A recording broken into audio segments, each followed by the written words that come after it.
I gotta be honest, I almost forgot we made videos. Well, a year between games will do that to you. Hi, I'm Weston. I love talking about the Rangers, and I'm here to talk about Game 15 of the regular season, where the Rangers win 5-3 over the New Jersey Devils, improve to 12-2-1, and in a night where they see Artemi Panarin notch another multi-point evening, this one with a pair of goals, stretching his point streak to begin the year to 15 games in a row. I am beside myself with how good Artemi Panarin has looked, and how good he looked last night. The second line, again, looked great. Lafreniere didn't score anything, neither did Trocheck goal-wise. I think Trocheck had a 3-point night with 3 assists. But they continue to roll. The second line is starting to make a genuine case that they might just be the hottest line in the sport of hockey, which is incredible. Again, how this line wasn't tried much last year, it doesn't matter. Doesn't matter. It's here now, and it is a thing of beauty now. Also with the multi-goal performance tonight, Jimmy VC. So Hemi Neutron is back and better than ever. The second goal was beautiful. The first goal was also pretty darn nice. I believe the first one was between the legs for Jimmy VC. Beautiful, beautiful goal. The fourth line looked great. And I don't really have much to say on any of the goals. A lot of my thoughts for this game are very much overview. Because it's weird. The Rangers win 5-3 over the Devils. But I gotta level with you. I don't even think this was the best performance the Rangers have had recently. I don't think they played a great game. They left a lot on the table. I thought they made a lot of mistakes the Devils were able to capitalize on. The only power play they gave to the Devils, they were able to convert. And that's more so a just testament to how good the Devils' power play is. Because the Rangers' penalty kills look great. But by God, they got... oh my God, why can't I think of it? Jack Hughes back, and yeah, their power play is still lethal as all get out. But the Rangers, I thought, left a lot to be desired, and they still were able to win by a couple goals. Now, I understand the Devils are missing quite a few people. They just got Jack Hughes back, but again, how 100% or how close to 100% is he? I understand that, but this was a game where the Devils, who are quite a few points behind the Rangers now, I believe they're at 17 points, the Rangers are at 25, kind of needed to win this game, or at the very least make it look, or make it feel a lot closer than it really did for the Rangers, and they just kind of didn't. I think the Devils lose a lot of their scare factor from this game by the Rangers, because the Rangers just looked pretty mid throughout the entirety of it, and they were still able to win kind of without too much trouble. Shesterkin allowed a goal that he simply cannot allow. The Andre Palat goal was just the Rangers doing nothing defensively. Like, I understand there was the power play, but they were screening Shesterkin, and it was still kind of fluky. I'm trying to remember the Eric Haula goal. The Devils just didn't... And I'm not trying to just crap on the Devils the entire time.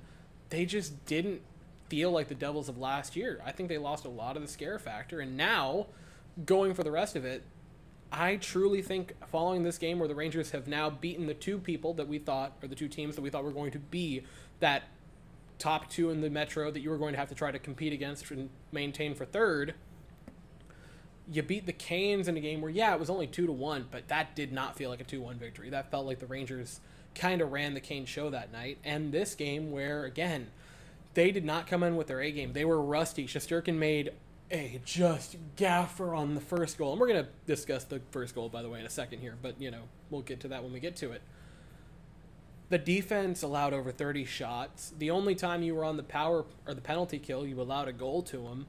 But you still won in a lot of different categories. You still dominated face-off. You still had more shots than them somehow. I don't understand how that happened.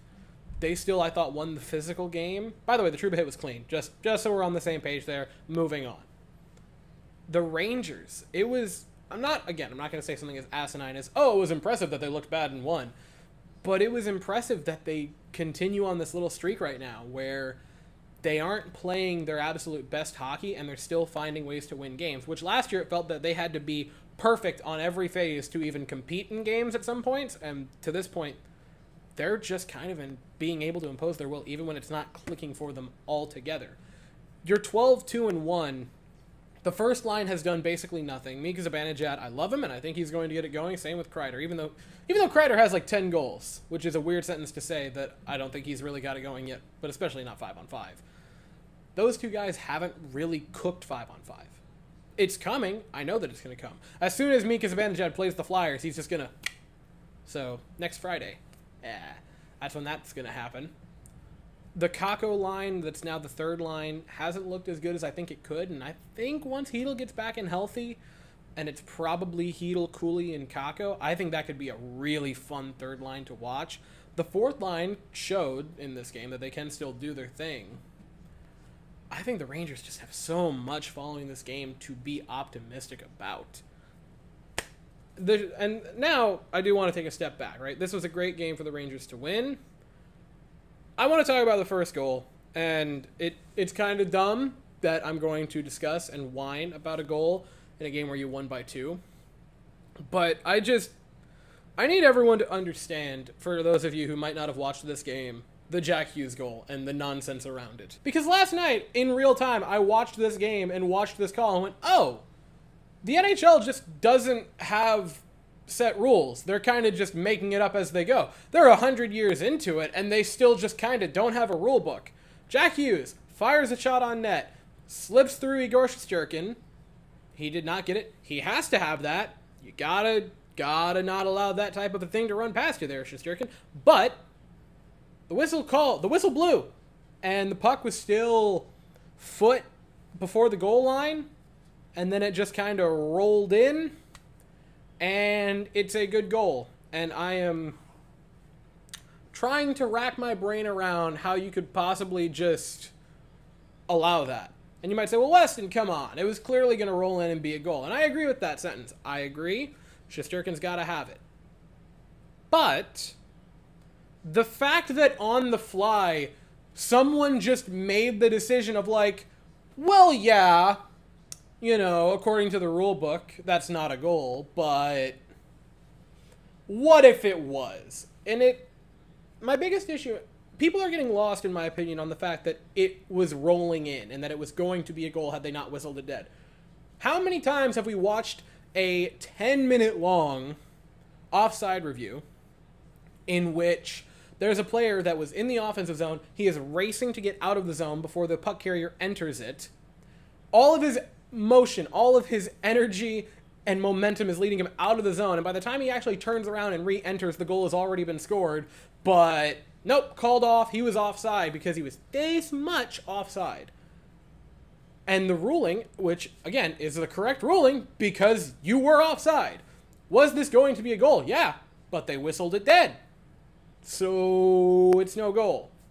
It's just insane to me that the NHL wonders why they are not taken as seriously as any of the other major sports leagues in America, but they don't have a set rule book, and they will just make things up on the fly. That was a weird goal, and again, I agree. It was going in. Shesterkin needs to have that.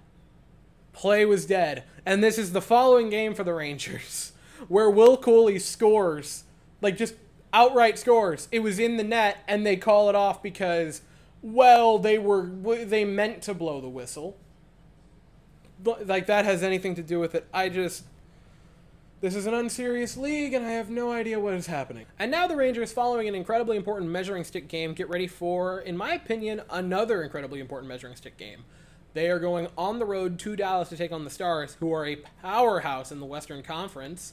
And I think this is another important game. Yes, it's obviously important to face other great Eastern Conference opponents, but you would like to see what they can do against a team out west, especially on the road, especially against a team like the Dallas Stars. That is an incredibly important matchup. It'll be tomorrow night at 8 o'clock Eastern, and I'll be here afterwards to talk about it. But as for right now, that is all I have to say for this game. So if you enjoyed the video, please consider to like and subscribe. Thank you all so very much for watching. I hope you all have an absolutely fantastic day, and as always, go Rangers.